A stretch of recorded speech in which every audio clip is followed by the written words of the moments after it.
එක කාලෙක ගණවනාන්තරයක් අසල ලස්සන හරිත තනබිමක් තිබුණා. තනකොළ නැවුම් හා සරුසාර විදිහට වැවිලා තිබුණා. තනකොළ කන්න ගොඩක් සත්තු එතනට ආවා. ඒ අතර බූරුවෙකුත් හිටියා. බූරුවා නිරෝගී වගේම ශක්තිමත්. මෘදුවට වැඩුණු කොළපාට තනකොළ කන්න ඌ ගොඩක් ආස කළා. හැමදාම තනකොළ කන්න එන බූරුවා පැය ගණනාවක් තනකොළ කාලා සතුටින් තමන්ගේ හිමිකරුගේ නිවසට ගියා. නමුත් එක් දිනක් අනතුරක් පැමිණියා.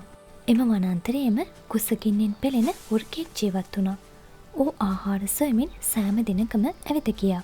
දින ගණනාවකින් ඌට කැමති ප්‍රමාණවත් තරම් ආහාර සොයා ගැනීමට නොහැකි වුණ නිසා වෘකයා ඉතා කුසගින්නෙන් හා වෙහෙසට පත් වෙලා තමයි ඉඳියේ.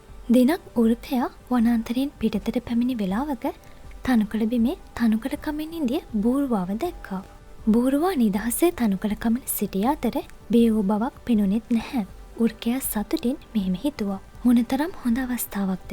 මේ බූරුවා විශාලයි, නිරෝගී. මම මුව අල්ලගත්තොත් මට දින ගණනාවකටම කන්න හැකි වෙයි. වෘකයා ගසක් පිටපස සැඟවී බූරුවා දෙස හොඳින් බලා සිටියා. නමුත් බූරුවා දැනටමත් වෘකයාව දැකලායි තිබුණේ. වෘකයා තමන්ව කන්න හදන්නේ කියලා බූරුවාට තේරුණා. බූරුවා හිතන්න පටන් ගත්තා. මම කොහොමද බේරෙන්නේ? මම දිව්වොත් වෘකයාට මාව අල්ලගන්න පුළුවන්. මම සටන් කළොත් වෘකයා මට වඩා ශක්තිමත් නිසා මම පරදිනවා.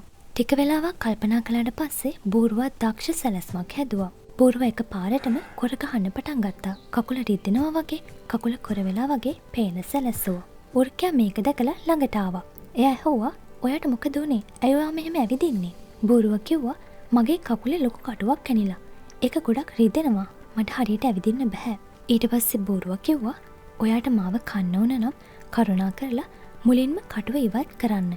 නැත්නම් ඒක ඔයාගේ උගුරේ හිර වෙන්න පුළුවන්." වෘකයා මොහොතක් කල්පනා කළා. "ඒක ඇත්ත." ඔහු කිව්වා. "කටුව පිටින් කෑවොත් මම කරදරේ වැටේ. මම මුලින්ම ඒක ඉවත් කරන්න ඕනේ." එයා ළඟට ඇවිත් බූරුවාට කකුල පෙන්වන්න කිව්වා. බූරුවා කකුල උස්සලා පෙන්වන්න උත්සාහ කරා. වෘකයා කටුව බලන්න නැමුණා. ඒ තමයි බූරුවා බලාගෙන හිටපු මොහොත. එයාගේ මුළු ශක්තියෙන්ම එයා වෘකයාට පයින් ගැහුවා.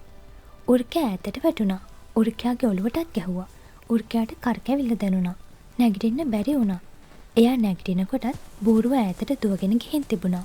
වෘකයා වේදනාවෙන් එතන ඉඳගෙනම මෙහෙම කිව්වා. "මම කොච්චර මෝඩද? මම දඩයක්කාරයෙක්, දොස්තර කෙනෙක් නෙවෙයි.